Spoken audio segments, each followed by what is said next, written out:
Bom, pessoal, boa noite. Sejam todos bem-vindos, bem-vindas, colegas farmacêuticos, farmacêuticas, pessoal que atua na dispensação aí no varejo. Para você que gosta de prática mesmo, nada de juridiquês, já segue esse canal, compartilha aí com os colegas, com sua equipe. Temos aí conteúdos semanais de assuntos que atuam direto aí, para quem atua direto aí no balcão, no varejo. Prática mesmo, tá, pessoal? A nossa ideia é essa, prática sem muita teoria. Teoria a gente deixa lá para a faculdade, só para nos sustentar. Mas a prática aí requer muita base sólida aí para estar tomando decisões. Hoje nós vamos falar sobre antidepressivos de uso comum, né? Basicamente aí o coração aí da portaria 344 aí, pois a gente está falando aí de saúde mental, né, de depressão, dentre outros aí, que várias e várias pessoas aí precisam desses medicamentos aí para continuar seu dia a dia aí, continuar na, nos seus tratamentos aí. E vamos estar falando aí de uma forma bem resumida, bem prática aí, as atualizações, a forma correta de dispensação, o que que pode, o que que não pode, já incluso aí com a RDC 1000 aí, 25, que gerou um impacto aí geral aí na portaria 344. Então tá, pessoal, o que que são antidepressivos? Isso é básico o colega saber, até para facilitar ali numa decisão.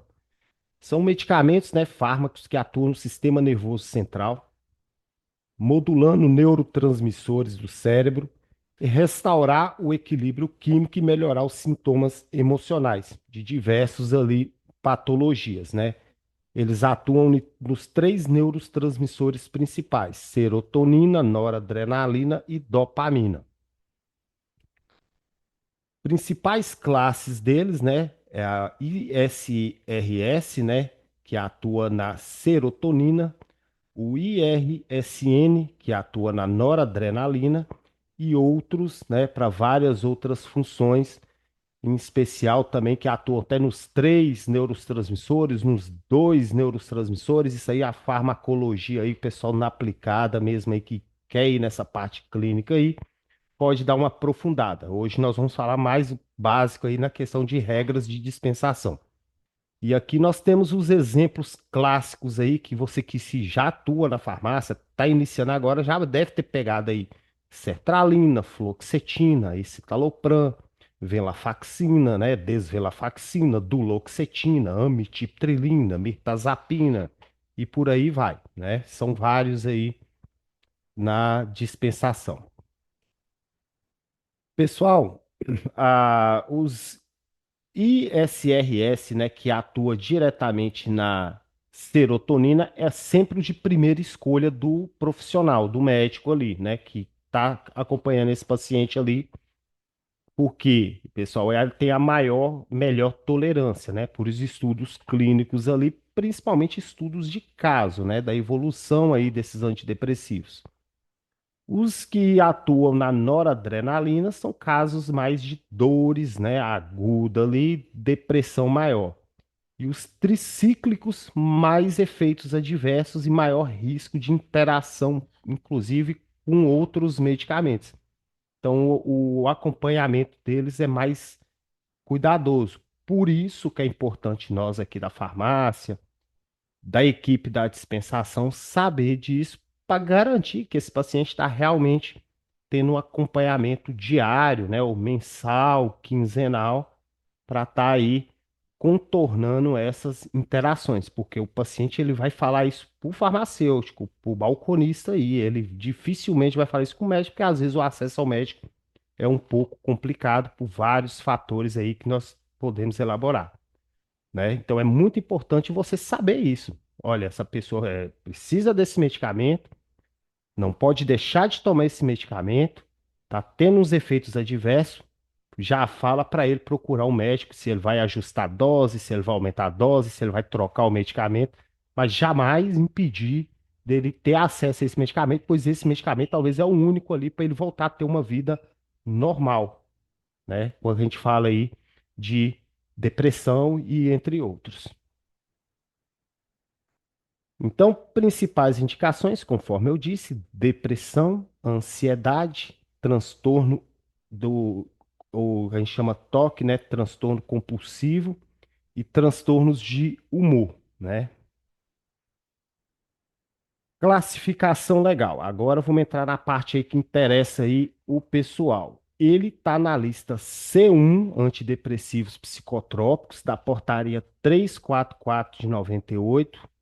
São sujeitos à receita de controle especial, ou seja, retenção da receita, todos aqueles dados ali que nós já vamos estar falando, e atualizada agora com as regras pela RDC 1000/25, que mudou alguma coisa aqui da lista C1 e eu vou estar falando isso.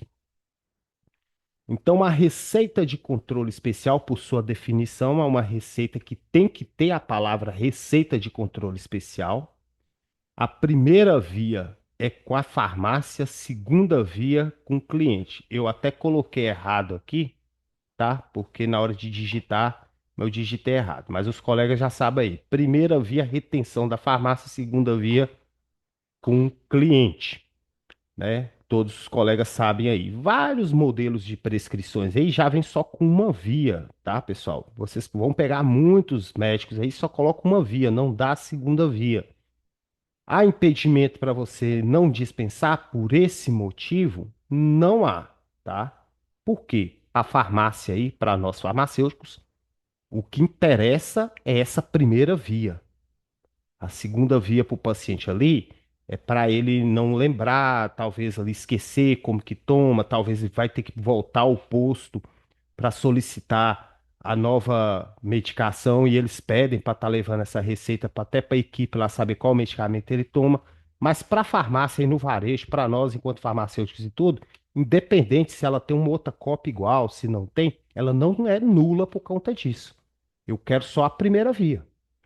É a primeira via que me interessa, que está com os dados ali que eu preciso, o paciente, né? Os dados do comprador, os dados do prescritor, do médico, CRM dele. É isso que interessa para mim. E é óbvio, agora com essa nova regra, controle especial seria interessante, né? Validade da receita 30 dias, né?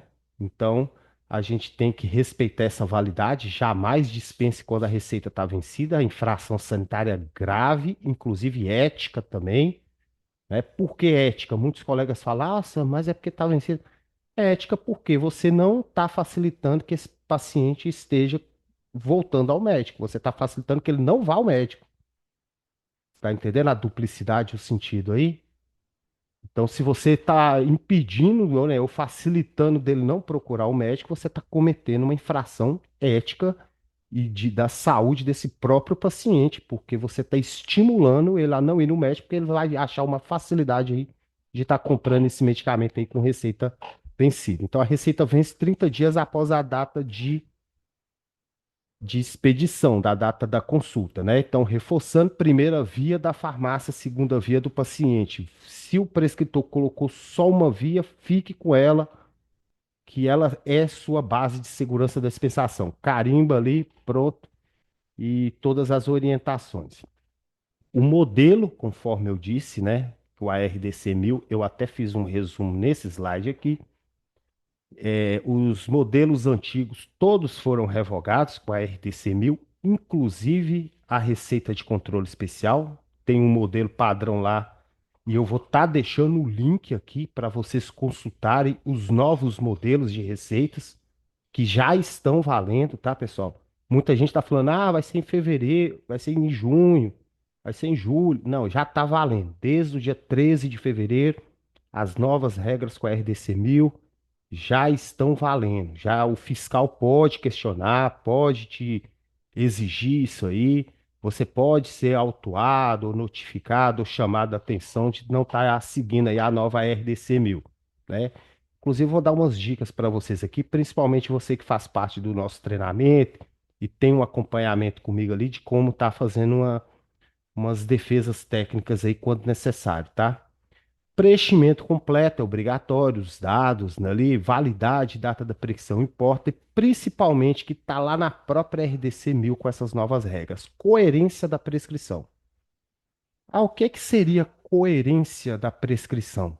Tá na lei, tá? Tá na RDC, não é coisa da cabeça de qualquer um, não, da minha não. A receita tem que ser coerente. E quem decide se é coerente é o farmacêutico, né? É o farmacêutico. E aqui eu falo até o que que a gente fala na questão de coerência. Se as informações fazem sentido e estão de acordo com o tratamento, olha para vocês verem que eles até colocou uma RDC aí justamente para um fiscal aí achar que você está dispensando de maneira errada, ou seja, de maneira incoerente. E nós vamos estar falando muito sobre isso aqui. Então, hoje não basta ter receita, ela precisa estar correta, atualizada e coerente, né? Então, tá aqui o texto, né, que eu vou estar mandando o link para vocês aqui já na descrição desse vídeo, né? E aqui fala aqui, ó, que todos os modelos foram revogados, né? Vocês vão consultar lá, que tá lá na portaria 344, se não me engano, o artigo 84, 85 e seus anexos, todos foram revogados. Agora seguimos e os prescritores também seguem essa legislação aqui, esses tipos de modelos aqui, né?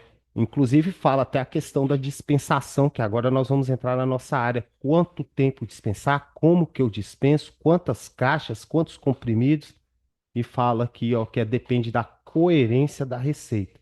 E por isso, né, que vários colegas aí travam, tá? E dificulta acesso aí de medicamentos de pessoas que estão com saúde mental. Por quê, pessoal? O que que são os dados obrigatórios conforme a lei? Existe dois dados que é de suma importância aí para a farmácia e para o farmacêutico que a lei exige. É os dados do paciente é uma coisa, os dados do comprador é outra coisa. E é muito importante você diferenciar isso, tá?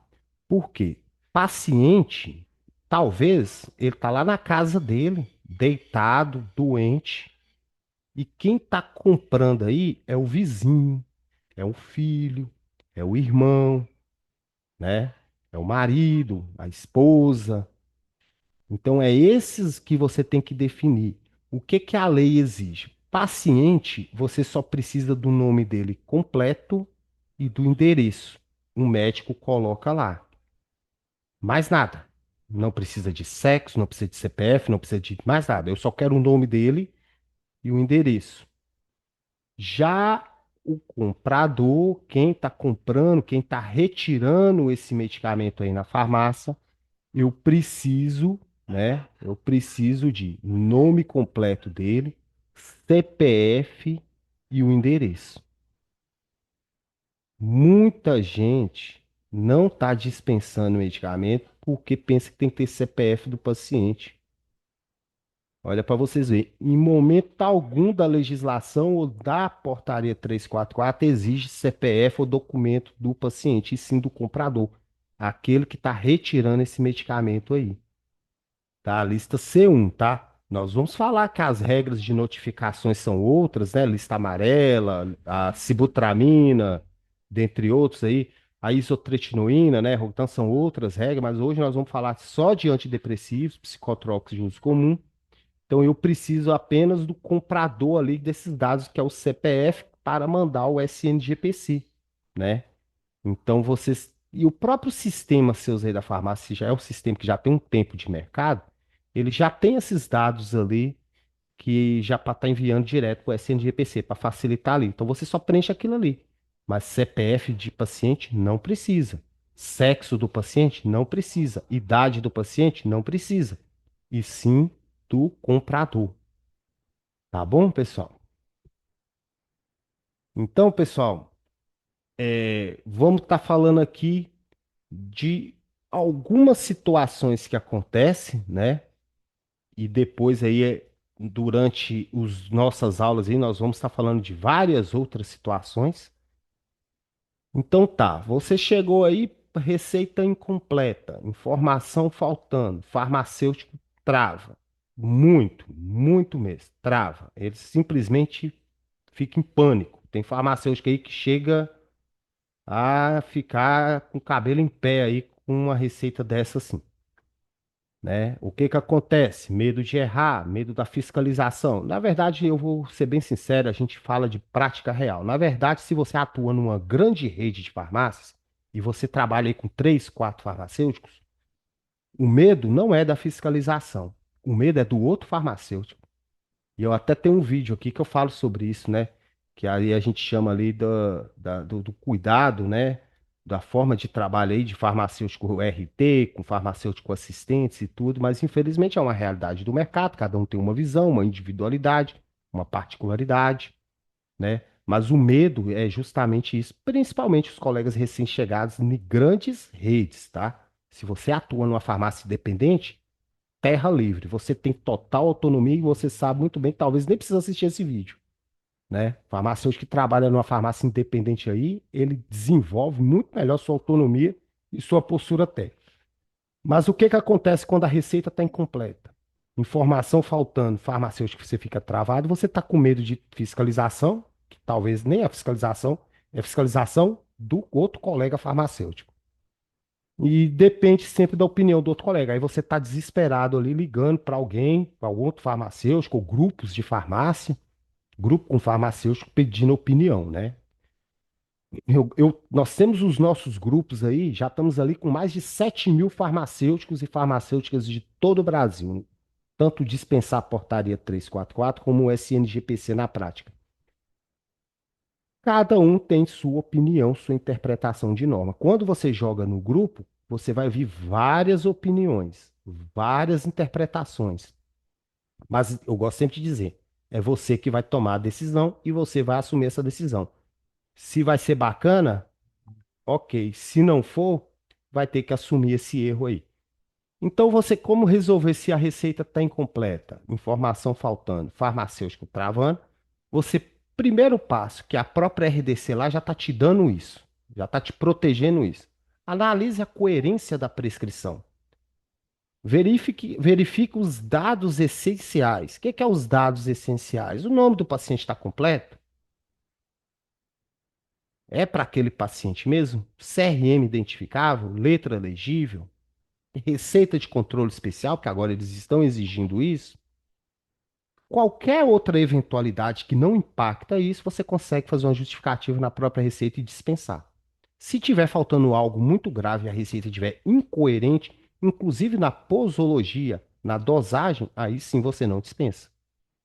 E ele vai ter que retornar ao médico para o médico fazer seu dever de casa, que é corrigir porque ela está incompatível com aquilo ali que você acha que não é. E você pode, inclusive, fazer um encaminhamento, né, escrever ali para o paciente voltar ao médico o motivo de você não estar fazendo essa dispensação. Superdosagem, interação medicamentosa, quantidade excessiva.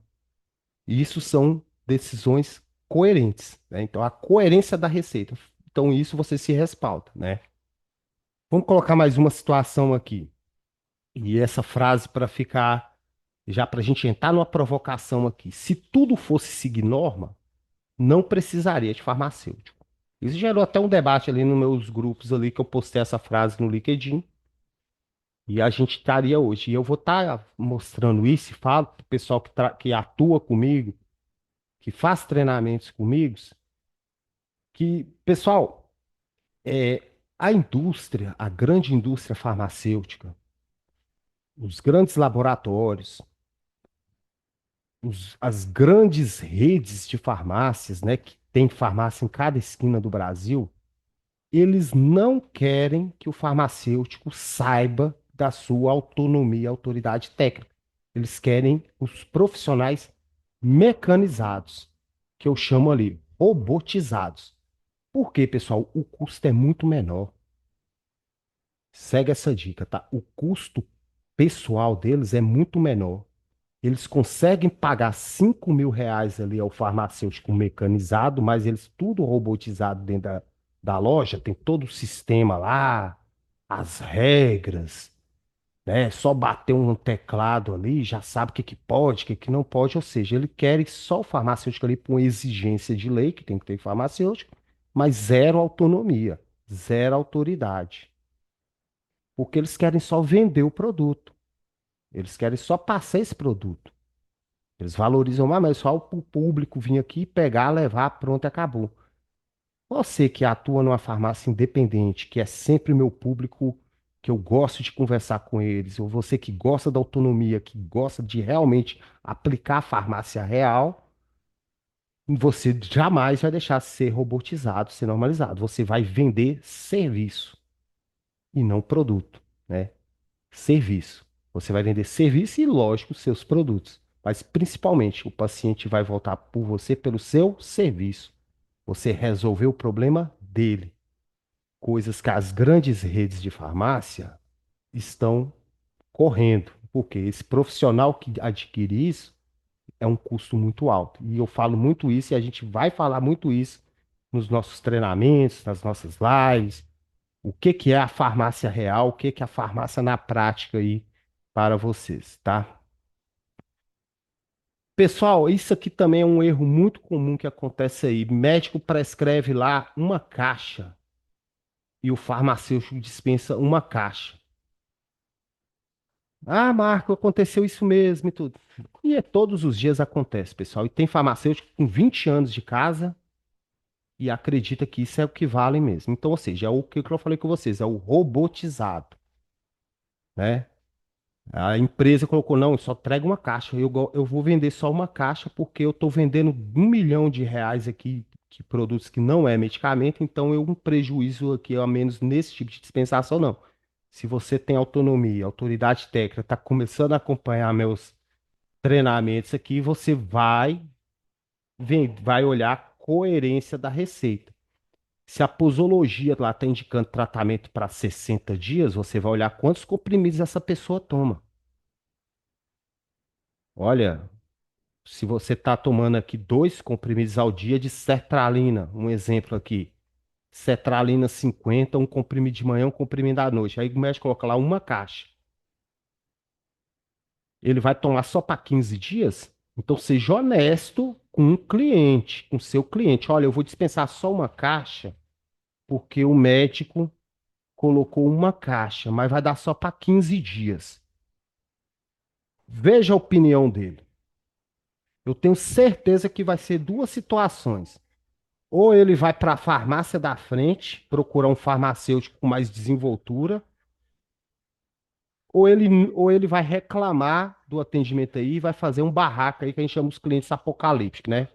E tudo. E você vai jogar a culpa no médico, que é a zona de conforto que a gente chama. Ah, é o médico. A culpa é dele. Eu não tenho nada a ver com isso, não. O chat GPT faria esse trabalho, né? Então, cuidado com isso. Então, você vai sempre interpretar a prescrição, ver a coerência da prescrição e dispensar conforme a necessidade do paciente. Não, aqui está falando uma caixa, mas o senhor precisa de 4 caixas para 60 dias. Pergunta se ele já faz uso desse tratamento. Ah, já usa a cetralina? Ah, tem 20 anos que eu uso. Então, obviamente, você vai dispensar para 60 dias. Pronto, acabou. Inclusive, pode justificar na própria prescrição, tratamento dispensável para 60 dias, que assim segue a regra, assim segue a lei. O médico colocou uma caixa lá, mas muitos médicos colocam no automático. Um sistema lá dele, lá, vai no automático. Tem caixas de medicamentos aí que vem com 20 comprimidos, com 30 comprimidos, com 60 comprimidos. Uma caixa com quantos? Qual que é a sua opinião? Com base em que você está dispensando só uma caixa? Qual o seu raciocínio clínico? Sempre faça isso, tá?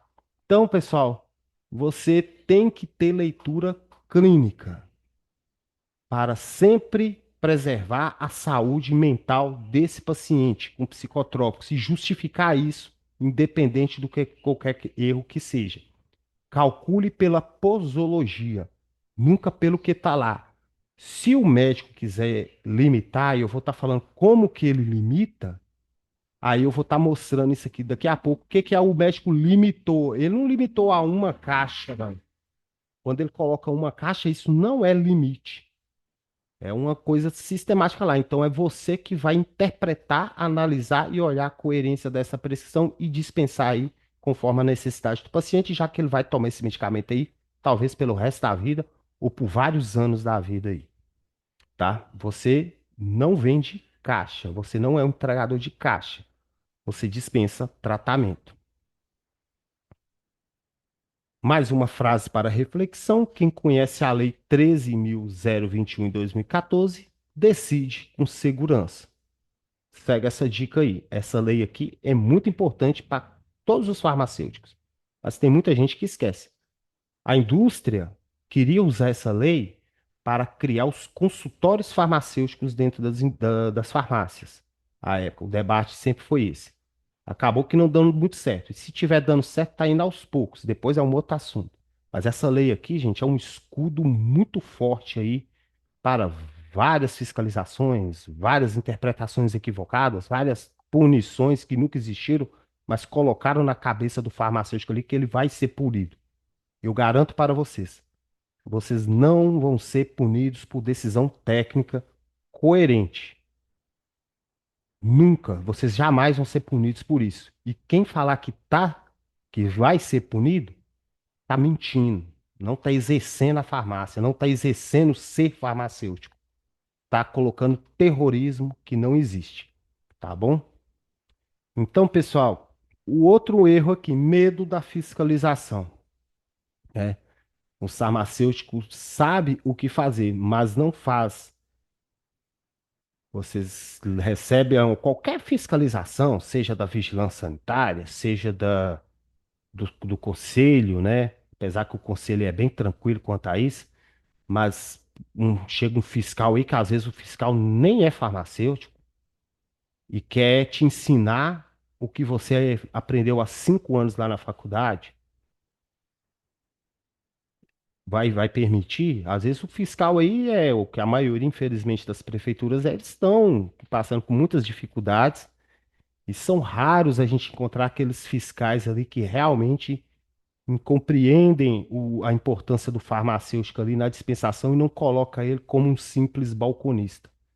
Então, assim, se tiver qualquer, vocês têm que entender o mínimo de legislação, o mínimo de posicionamento, de manter sua decisão técnica aí, assegurar, principalmente quando estamos falando de medicamentos psicotrópicos de uso comum, que pessoas utilizam vários dias, todo mês ou de 2 em 2 meses ele está indo aí renovar seus medicamentos aí, porque se ele não tomar esses medicamentos, ele pode dormir mal, ele vai ficar estressado, ele vai ficar depressivo, suicídio.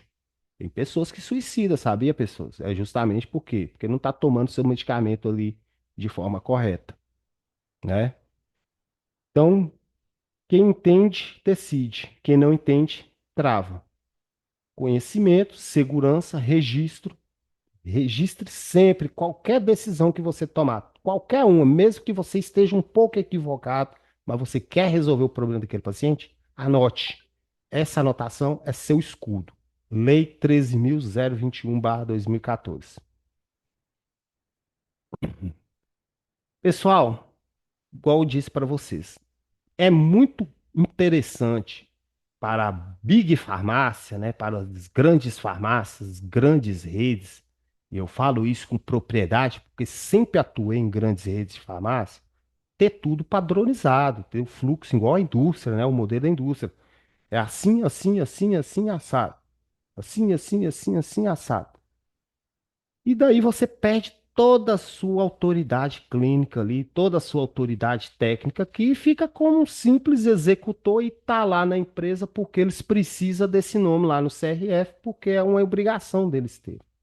Mas você acaba não tendo um protagonismo aí que deveria.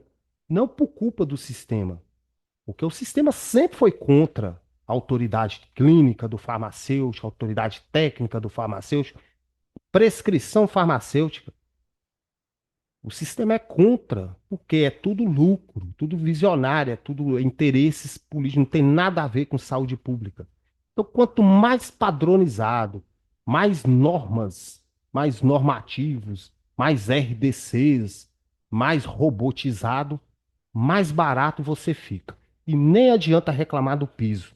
O piso ainda é pouco. Já está robotizado, por isso que os grandes, né? O discurso deles é isso. Para que que eu vou pagar R$ 8.000 a um farmacêutico se meu balconista sabe trabalhar seguindo a legislação? Aí você tem que rebater. Mas ele sabe interpretar tecnicamente? Será que é só uma caixa mesmo que tem que dispensar? Será que duas vezes ao dia não vai contaminar esse paciente aqui, não? Vai ter uma intoxicação, uma sobredosagem? Não, eu não vou dispensar uma caixa, eu vou dispensar quatro porque você precisa das quatro para fazer seu tratamento completo. Não, eu não vou dispensar quatro caixas, eu vou dispensar só uma porque você precisa voltar ao médico para um acompanhamento. Isso, robô nenhum faz. É só você enquanto posicionamento clínico, tomada de decisão. O balconista não vai fazer isso. O chat GPT não vai tomar essa decisão. Pode perguntar para eles aí, qualquer comando que você tiver, se ele vai assumir a responsabilidade técnica para a decisão.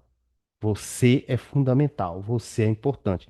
Se você atua numa grande rede que já está tudo robotizado, normatizado, inclusive com punições gravíssimas que colegas me relatam, porque ele é farmacêutico, mas se ele toma uma decisão ali que feriu a norma da empresa, ele toma uma advertência. E o conselho parece que está passando a mão na cabeça deles, né? Vamos voltar esse jogo aí. Se você trabalha numa pequena farmácia ou numa média farmácia e tem total autonomia clínica e técnica, você vai longe, inclusive o salário, tá? Então você sempre vai pela interpretação técnica coerente da prescrição, decisão fundamentada com lei, com ciência, né? Preservando sempre o paciente, preservando sempre a saúde mental desse paciente e, como eu gosto de dizer, as leis e RDCs que lute. Se você não desenvolve decisão técnica, qualquer mudança de processo te derruba. E derruba mesmo, viu, pessoal? Tem já colegas aí com essa RDC 1000 aí aos prantos, né? Tava conversando com um colega ontem aqui, interessante, falando sobre isso. Que aí ele vem me falar do Kinés, vem me falar do RDC 1000 e eu dando aula sobre isso. Eu falei assim: ah, isso para mim não é preocupante, não, porque a minha decisão que eu tomar aqui vai impactar diretamente o meu paciente. As outras coisas eu resolvo depois. Eu não vou deixar de atender um paciente, pessoal, e isso eu falo com vocês com toda a propriedade, que já trabalhei até em grandes redes. Eu não vou deixar de atender uma prescrição digital se o sistema tiver ruim. Se o SNCR tiver ruim, eu não estou achando o médico, não estou achando, mas eu estou vendo os dados, o paciente está precisando de tudo, eu dispenso igual. E quero ver quem vai me questionar. Com qual argumento? A posição é essa, o posicionamento. Fala, dispensei, dispensei sim. Ah, por que que você não validou? Porque o sistema estava fora. Ah, então você não podia dispensar. Aí a cliente ia morrer? Ia ficar sem tratamento? Vamos lá falar com ela? Ó, dona Maria, a senhora não pode tomar seu remédio não, porque o SNCR está fora do ar, porque o SNGPC está fora do ar. É a postura do farmacêutico? O robô faz isso. O humano não. Segue essa dica. Pergunte sempre para você mesmo, pessoal, qualquer dúvida, dispensação. Essa dispensação prejudica o paciente se você entregar conforme está aquela posologia, aquela receita, aqueles dados? Prejudica ele de alguma maneira? Essa dispensação prejudica a relação com o médico, com o prescritor? Se você dispensar aquilo ali, talvez 60 comprimidos, talvez 30 comprimidos, respeitando as leis, as regras dos 60 dias, você acha, não, ele tem que voltar daqui 30 dias para o médico. Então, eu vou dispensar para 30 dias. Não, ele vai voltar daqui 2 meses? Vou dispensar para 60 dias. Posso exceder isso, né? A exceção dos antiparkinsonianos e anticonvulsivantes, que inclusive já tem um vídeo aqui que eu falo só sobre eles. Essa dispensação envolve risco sanitário? É isso que a vigilância vai perguntar, uma vigilância atuante, né? Eles querem saber se envolve risco sanitário você fizer uma dispensação. Olha, acabei de dispensar aqui e a receita não tinha controle especial. É risco sanitário? É mesmo? É norma, é lógico, a gente vai conversar, a gente vai orientar o médico, mas como é uma lei recente, uma RDC recente, eu tenho todo o tempo do mundo para adequar a minha equipe e não vou sofrer nenhuma penalidade, porque se não vir receita de controle especial e vem todos os dados ali que eu preciso, não tem risco sanitário nenhum.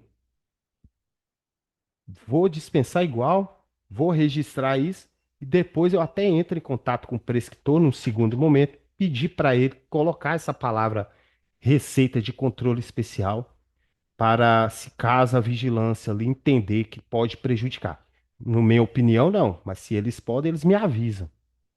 Eu já vi colegas ali, vou falar para vocês, que já estão até comprando carimbo, controle especial, e só assim, carimbo, controle especial. Aí quando chega a prescrição que não vem lá do médico, às vezes o médico é linha dura, não quer mudar, aí para eles evitarem e continuar atendendo o cliente, eles pá, carimba lá, controle especial, resolvido o problema.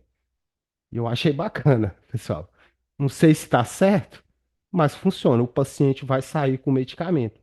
Quem faz isso? Farmacêutico que tem decisão clínica, estrategista. Uma grande rede de farmácias, obviamente, eles não vão fazer isso, porque tem um regulatório lá que ninguém sabe onde eles ficam que vai dar uma advertência aí.